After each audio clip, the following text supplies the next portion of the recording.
الحمد لله رب العالمين وبه نستعين على أمور الدنيا والدين وله ما سكن في الليل والنهار وهو السميع العليم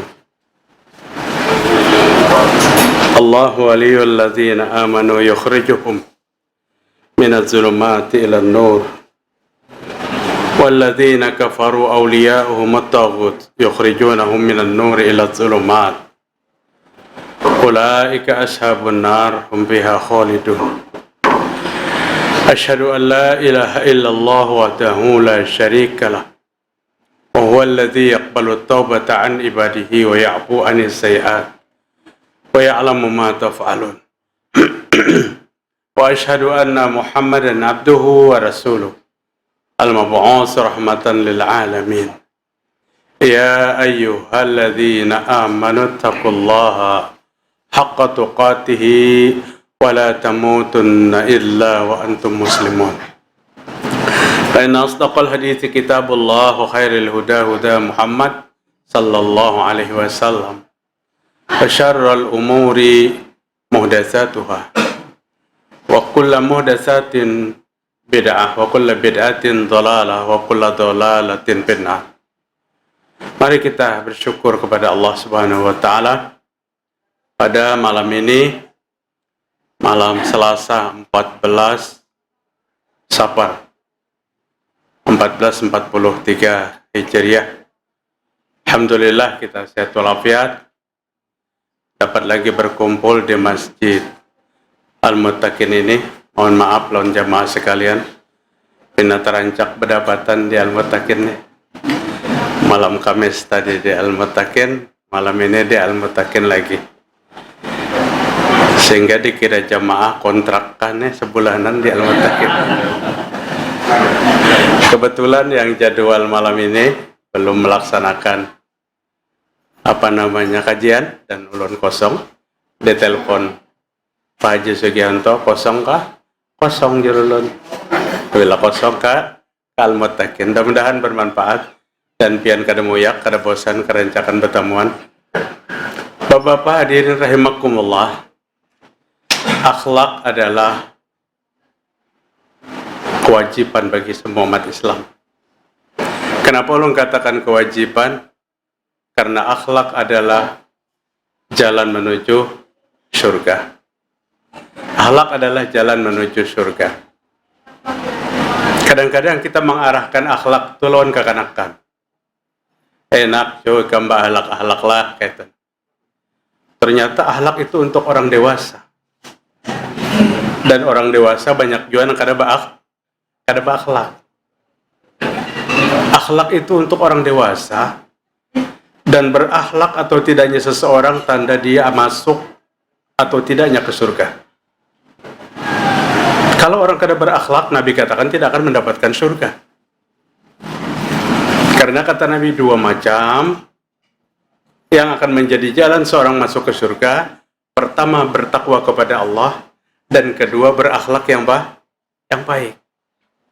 Takwa kepada Allah belum cukup, harus ditunjang dengan akhlak yang baik. Berakhlak yang baik belum cukup, harus bertakwa kepada Allah. Di dalam hadis sahih harus seimbang antara hablum minallah dan hablum minannas. Pada saat dia sholat rutin, zakat, puasa rutin, dan seterusnya, tapi perbuatannya, mulutnya seenaknya berkata-kata kada nyaman dengan orang lain, itu belum dapat jaminan. Rasul menjamin dua. Akhlak itu baik atau tidak baik juga bersumber dari ucapan. Aku jamin kalian masuk surga, kata Nabi, jika kalian berjanji untuk mampu menjaga pertama di antara dua wihang. Antara dua wihang nih Pak, mulut, yang keluar dari mulut ucapan. Mampu menjaga ucapan dan mampu menjaga antara dua paha. Artinya apa? Kemaluan. Kalian dijamin masuk surga jika mampu menjaga antara dua wihang dan antara dua dua paha. Bapak hadirin rahimakumullah, bahkan Rasulullah sallallahu alaihi wasallam mengatakan, innama bu'ithu liutammima makarimal akhlak. Hanya saja aku diutus ke dunia ini untuk menyempurnakan akhlak. Artinya, Nabi kita diutus kepada kita mengajarkan apa? Mengajarkan akhlak. Salah satu daripada tujuan kehadiran Nabi Muhammad sallallahu alaihi wasallam. Ada. Ya paham, sudah melihat kena kehausan lah dari. Sehingga jamaah sekalian rahimakumullah, sebagian besar orang memfokuskan seseorang itu alamat masuk surga atau kada dilihat pada ketaatan kepada Allah. Tidak lagi melihat kepada hubungannya dengan sesama manusia. Pada Rasul mengatakan jalan lengkap menuju surga, ketaatan kepada Allah, hablum minallah dengan takwa, hablum minannas dengan akhlakul karimah. Abdullah bin Mubarak, seorang ulama besar, ulama hadis, berkata, 50 tahun aku menuntut ilmu, 20 tahun kugunakan untuk menuntut berbagai macam ilmu. Ilmu tauhid, ilmu fikih, ilmu tafsir, ilmu hadis, ilmu macam-macam. Itu 20 tahun. Setelah beliau ditanya 30 tahunnya menuntut apa, Syekh? Maka kata beliau, 30 tahun aku menuntut belajar akhlak. Sehingga pada sebuah cerita, Ibnu Mubarak ingin berkunjung ke Basra, menemui seorang ulama, Ibnu Aun namanya. Ibnu Aun ini ulama yang sangat santun, ulama yang berbudi pekerti, sehingga jamaah didikannya santun karena gurunya yang santun. Maka kata Ibnu Aun, aku akan datang, kata Ibnu Mubarak, aku akan datang kepada Ibnu Aun. Untuk apa yang dituntutnya? Akhlak. Akhlakul karimah adalah ruhnya dakwah. Secanggih apapun seseorang berdakwah, sebanyak apapun hadis yang dia keluarkan, tidak banyak bermanfaat jika tidak didukung dengan akhlakul karimah. Sehingga Ibnu Qayyim rahimahullah banyak sekali berbicara tentang akhlak. Karena akhlak adalah menentukan seorang itu selamat atau tidak. Jamaah rahimakumullah, Ali bin Abi Thalib radhiyallahu an berkata tentang akhlakul karimah. Kita sering menyebutkan itu. Berakhlaklah dengan akhlak yang baik. Apa kata Ali bin Abi Thalib? Innal makarimal akhlak mutahharah. Sesungguhnya akhlak yang mulia itu mutahharatun, membersihkan. Apa yang dibersihkannya? 10 macam. Akhlak yang mulia membersihkan 10 macam. 10 macam itu akan kotor tanpa akhlak yang mulia. Kata Ali bin Abi Thalib. Apa yang pertama dibersihkan oleh akhlakul karimah? Ad-din, agama. Seseorang memegang teguh agama tanpa akhlak, maka agamanya tidak bersih. Apabila agamanya tidak bersih, manusia tidak akan selamat. Di mana dasarnya? Sebuah hadis yang diriwayatkan Imam Bukhari, Al-Islam man salimal muslimun min lisanihi wa yadihi. Hadis diriwayatkan Imam Bukhari dan Muslim. Yang namanya orang Islam itu, orang lain selamat dari ucapannya dan perbuatannya. Bapandar kan tapi banyak, tapi isyarat perbuatannya menampilkan akhlak yang tidak baik. Bukan Islam yang sempurna. Man salimal muslimun min lisanihi wa yadihi. Kalau hadis ini kita amati. Kalau hadis ini kita renungi. Kenapa Allah katakan, Rasul katakan, langaran orang Islam itu orang lain selamat dari ucapannya dan tangannya. Kenapa tangan itu di urutan yang kedua? Lidah di urutan yang pertama.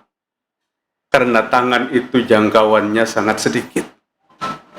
Kecuali orang yang bisa dijamahnya. Kecuali orang yang bisa disentuhnya. Habang telinganya dijijit sidin, nang menjijit berhadapan. Itu kan? Bebalar pipinya dilempang sidin, karena yang melempang itu berhadapan. Kalau orang kampung sini memukul orang kampung sana, kan bisa. Ini jangkauan tangan, karena tangan itu urutan kedua sebagai akhlak yang buruk. Tapi urutan pertama, lisan, lidah. Dari satu negara ke negara, seseorang saling mencaci. Kenapa? Keluar dari lidah. Dari jamaah ke jamaah ada yang saling mencaci. Itu keluar dari lidah. Sehingga Islam diberikan batasan yang luar biasa oleh Nabi Muhammad SAW. Apa kata Nabi? Laisal mu'min bitta'an walal la'an walal fahisha walal badhi. Hadis diriwayatkan Imam Bukhari dalam kitab Adabul Mufrad. Bukan orang yang beriman yang caci mencaci, laknat melaknat, berkata yang kotor dan keji, dan berbicara yang jorok. Jadi semuanya itu bukan akhlak orang yang beriman, kata Nabi Muhammad SAW. Akhlak orang yang beriman artinya apa? Orang beriman tidak ada caci mencaci, karena tidak ada salah satu di antara kita yang boleh dicaci dan dihina. Apalagi kalau orang Islam berkata, oh kalau beliau itu pantas dihina. Oh ini luar biasa sombongnya. Luar biasa sombongnya. Sesama manusia tidak ada saling mencaci. Karena pada hakikatnya mencaci orang lain, menghakikatnya mencaci penciptanya, Allah Subhanahu wa Ta'ala. Jadi tahan ucapan kita agar kita tidak mengeluarkan hinaan-hinaan kepada sesama. Di dalam Al-Quran, Allah sama sekali melarang kepada kita untuk memberikan hinaan dan gelar kepada orang lain dengan gelaran-gelaran yang mengejek dan merendahkan. Binatang umpamanya gelarannya atau apapun. Kenapa? Karena Allah mengajarkan kepada kita agar kita berakhlakul karimah. Laisal mu'min bitta'an, bukan orang yang beriman yang suka caci mencaci. Walal la'an, laknat melaknat, kutuk mengutuk. Walal fahish, berkata yang kotor dan kasar. Walal badhi, berbicara yang jorok, yang tidak tepat dibicarakan. Lebih-lebih kalau membicarakannya di mana? Di majelis ta'lim, pembicaraan jorok. Nauzubillahi min dzalik. Allah Subhanahu wa Ta'ala tidak pernah berbicara itu. Apakah Allah tidak pernah bercerita tentang hubungan suami istri? Allah bercerita, tapi dalam bahasa yang sangat jauh.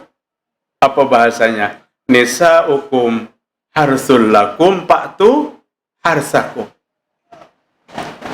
Perempuan-perempuan istri-istrimu itu sawah ladangmu, maka garaplah sawah ladangmu. Jauhnya bang bahasa Allah Ta'ala. Kadang kayak kita basian bahasa kisah soal kayak itu. Kayak menguyak pisang tanpa isi. Kadang terlindung ucapannya bujur-bujur pornografi. Allah tidak seperti itu. Allah berkata tentang hubungan suami istri, "Hunna libasul lakum wa antum libasul lahun." Istri-istrimu pakaianmu dan kamu pakaian istrimu. Apakah maksud ini berganti pakaian? Tidak. Istrimu pakaianmu dan kamu pakaian istrimu. Kamu dan istrimu saling memakai. Ini bahasa Allah, tidak ada yang lebih pugar daripada ini. Maka kalau ada mengatakan Al-Quran itu kitab yang paling paling porno, itu perlu taubat dan ditaubatakan. Perlu minta ampun yang banyak. Kadang-kadang itu diucapkan oleh orang Islam yang sangat berpengaruh di antara sesama. Sama sekali tidak ada pembicaraan. Kalau Allah membicarakan umpamanya wahnan ala wahni wa fisalu bi amain, apakah itu porno? Tidak. Seorang wanita yang mengandung anaknya dari satu penderitaan kepada penderitaan yang lain, kemudian wanita itu, si ibu itu menyusui anaknya 2 tahun, tidak ada sama sekali cerita porno. Bahkan pada saat Allah menyebutkan tentang hubungan suami istri dalam Al-Quran dengan bahasa-bahasa yang sangat jauh, maka Rasulullah SAW melarang kita berbicara tentang kakak itu. Melarang berbicara yang demikian. Jamaah sekalian, rahimakumullah. Walal'an, dan tidak ada orang yang beriman itu saling melaknat. Tidak ada orang yang beriman itu saling berkata kasar. Dan ini namanya akhlakul karimah. Adakah orang pernah mendengar suara pembicaraan kasar dari Nabi Muhammad SAW? Tidak. Kalau kepada sesama. Tapi Al-Quran menyebutkan tegas bagi orang yang berbeda agama. Tegas itu pun bukan membunuh, bukan memukul, tapi Rasul mengajarkan kepada kita untuk tegas. Tidak menerima apapun bentuknya dari paham-paham iman orang lain yang didekatkan dengan paham Islam. Kan orang yang dicintai Allah dan mencintai Allah itu 4 macam. Yang pertama, lembut kepada sesama muslim. A'izzatin alal mu'minin, azillatin alal mu'minin, a'izzatin alal kafirin. Lembut kepada sesama muslim, tapi tegas terhadap orang kafir. Ketegasan ini perlu. Bimbingan Al-Quran itu hampir tenggelam karena kita menerjemahkan sendiri-sendiri. Bagaimana ketegasan terhadap orang kafir? Pertama, kalau dia yakin tidak beriman, kita tidak boleh mengaguminya. Itu di dalam surah At-Taubah, coba buka ayat 55. Allah melarang kita mengagumi orang yang berbeda agama. Sekalipun dipandang kita dia cerdas. Sekalipun kita pandang dia bijak. Sekalipun dia pandang dia membangun sekian banyak masjid. Tidak perlu kita mengagumi itu. Karena kebencian di hatinya lebih besar daripada kebencian di mulutnya terhadap Islam. Terhadap Islam. Allah, jangan kamu merasa kagum dengan seseorang yang nyata-nyata bukan Islam. Apalagi pendapatnya, fatwanya dijunjung tinggi. Di sini kesalahan berpikir kita. Kita tidak pernah perlu kagum kepada seseorang. Apalagi dalam riwayat kehidupannya, dia pernah juga menghina, melecehkan umat Islam atau kitab-kitab Al-Quran yang dilecehkannya. Tidak perlu kita mengagumi itu.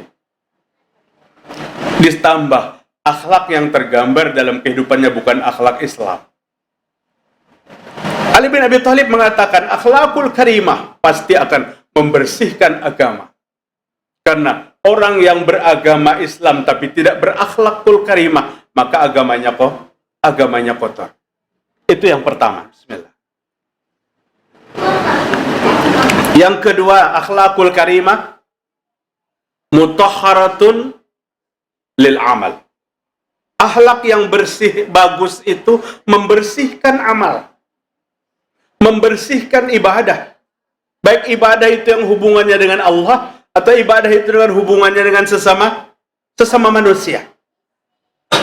Orang yang berakhlakul karimah, hatinya lembut dan ikhlas. Apa yang dia sampaikan. Dan dia melaksanakan sesuatu. Tidak pernah meminta balasan apapun. Allah menggambarkan orang seperti ini dalam Al-Quran. Wa yut'imuna at-ta'ama ala hubbihi miskinan wa yatiman wa asira. Innama nut'imukum liwajhillah la nuridu minkum jazaa'an wa la syukura. Surah apa, Pak? Kada ingat ulun baca tapi kada ingat surahnya nih. Saya pikir kemana kata kita? Al-Insan lah. Al-Insan, Ad-Dahar. Surah Ad-Dahar. Biasanya surah ini dibaca pada rakaat kedua malam subuh subuh Jumat. Nah, wa yut'imuna at-ta'ama 'ala hubbihi miskinan wa yatiman wa asira. Dia memberi makan dengan penuh keikhlasan. Ala hubbihi, kepada orang-orang yang dia cintai. Siapa yang dicintainya? Miskinan, orang-orang miskin. Wa yatiman, anak-anak yatim. Wa asiran, dan orang-orang yang tertawan, kemudian dilepaskan dari tawanannya dalam keadaan lapar. Di dalam pendapat beberapa ulama tafsir, menggambarkan kepribadian seorang Ali bin Abi Thalib. Ayat ini menggambarkan kepribadian sahabat Nabi yang bernama Ali bin Abi Thalib, Amirul Mukminin. Ali bin Abi Thalib, saudara sepupu Nabi, menantu Nabi, suami dari anak kesayangan Nabi, Fatimah radhiyallahu anha, dan ayah dari dua cucu kesayangan Rasul, Hasan dan Husain. Wa yut'imuna at-ta'ama 'ala hubbi. Dia memberi makan orang yang dia cintai. Wa miskinan, orang miskin. Wa yatiman, dan anak-anak yatim. Wa asiran, dan tawanan yang dilepas dalam keadaan kelaparan. Apa ayat yang berikutnya? Innama nut'imukum liwajhillah la nuridu minkum jazaan wala syukura. Sesungguhnya dia memberi makan karena Allah. Sama sekali tidak pernah mengharapkan balasan, dan sama sekali tidak mengharapkan ucapan terima kasih. Tidak mengharapkan balasan, tidak mengharapkan ucapan terima kasih. Kadang-kadang kalau kita bisa berkomentar, berterima kasih saja kada sidintu dibari, jangan diharapkan sampai kepada ucapan terima kasih. Orang berterima kasih atau kada, jangan pernah kita dipikirkan apa yang kita berikan karena ikhlas. Ini ketulusan seorang yang berakhlakul karimah. Beda dengan orang yang tidak berakhlak, memberi tapi tetap dia mengomel. Sehingga apa yang dia berikan itu luntur dan hilang, habis. Karena apa? Karena gugur pahalanya dengan cacian dan makian. Dia memberi, tidak pernah berpikir balasan, dan tidak pernah berpikir ucapan terima kasih. Sering ulun sampaikan di kajian kita, kalau kita hidupnya bagus mengambil filosof nang kaya gula pasir, nang kaya gula putih. Apabila teh itu kada bergula, namanya teh tawar. Kan kayak itu. Ujar ulun di kampung ulun, teh lapas. Teh itu lah. Apabila teh itu digulai, apa bacaannya? Teh manis kadada, nang gula manis kadada. Padahal nang merubah rasa teh itu adalah gula. Teh manis. Kopi apabila kada digulai, jadi sesajen kopi pahit. Apabila digulai, kopi manis. Kolak pisang kurang gula aja, abut. Ujar gula kada apa-apa kok, biar aja aku kada disebut. Tapi aku mewarnai kebaikan orang lain. Kada bamame gula kada disebut-sebut. Teh manis, kopi manis, kolak manis, seberataan manis. Padahal yang membuatnya manis adalah gula. Gula ikhlas dengan itu semua. Bagus diambil filosof. Menurut orang Bahari itu mencontohkan juga nang kayak orang BAB. BAB itu mbah gugur, ikhlas kita kada dimikirkan apa lagi.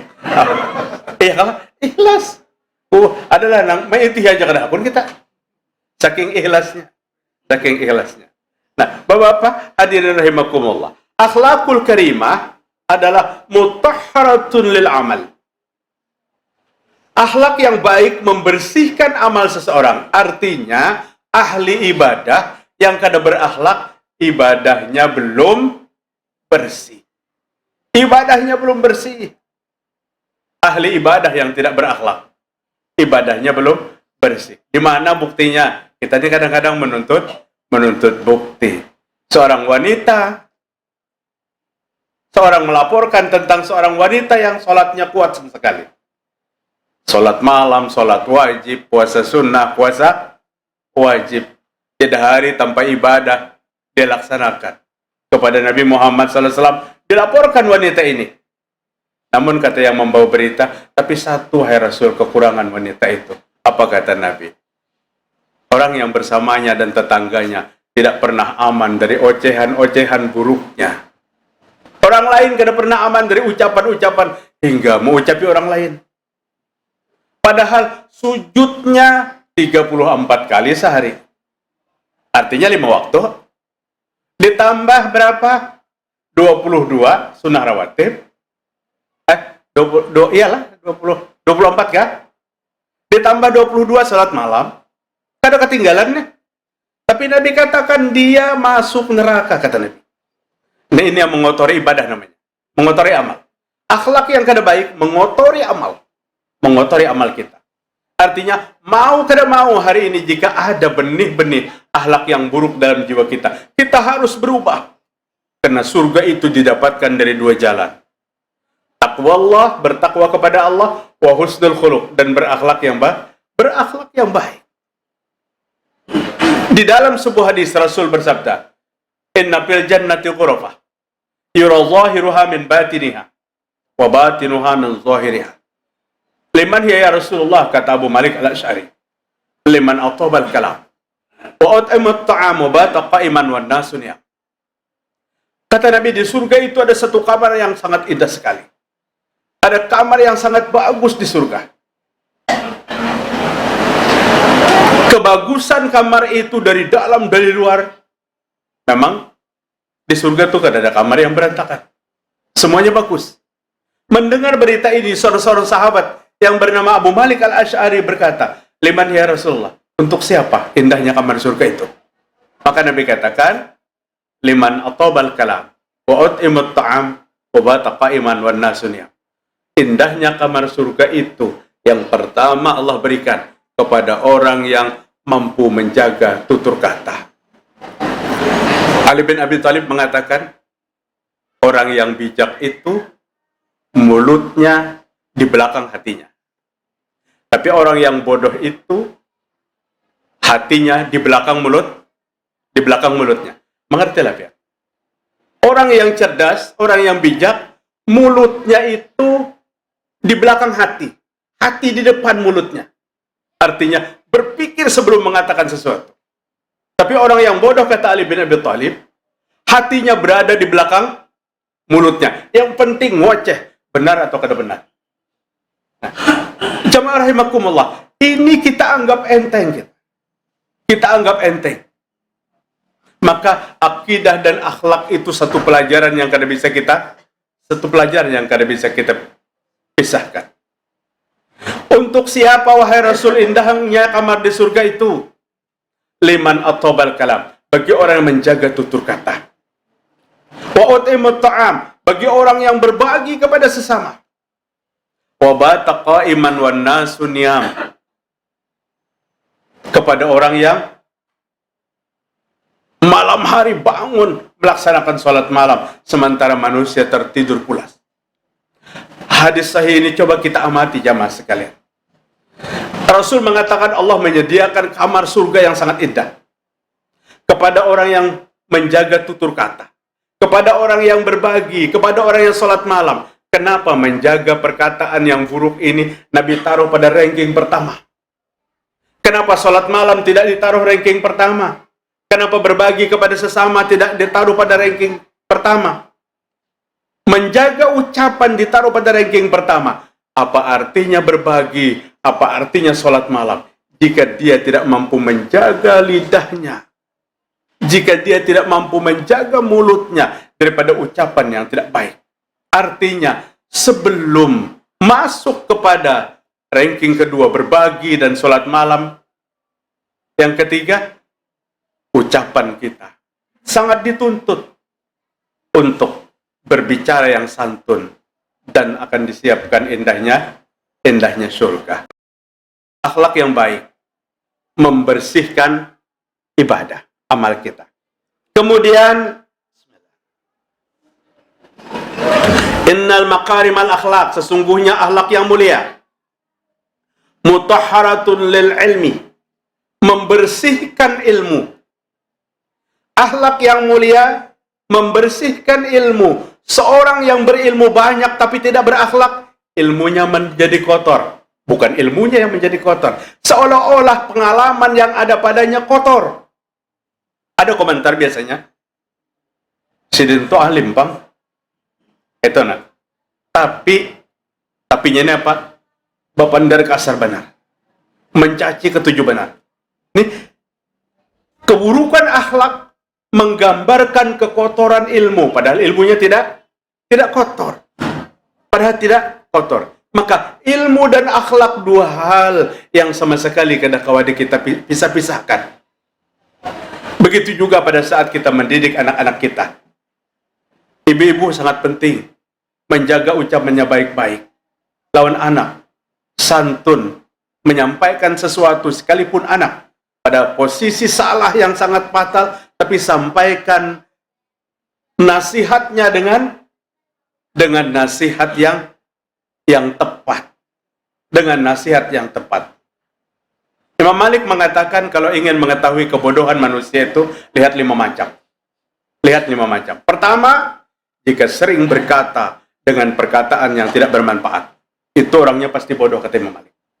Yang kedua, apabila dia bernasihat, maka menasihati di tengah orang banyak sehingga malu orang yang menerimanya. Itu arti orang yang tidak benar. Nasihati berhadapan. Itu yang disampaikan dalam Islam. Ini bukti kebodohan, kata beliau. Pada saat dia bernasihat kepada orang lain, maka dia terbuka. Tuntung bernasihat, puas hatiku sudah habis ku sampaikan jadinya. Puas apa? Rontok amal ibadahnya pada saat itu. Amal ibadah.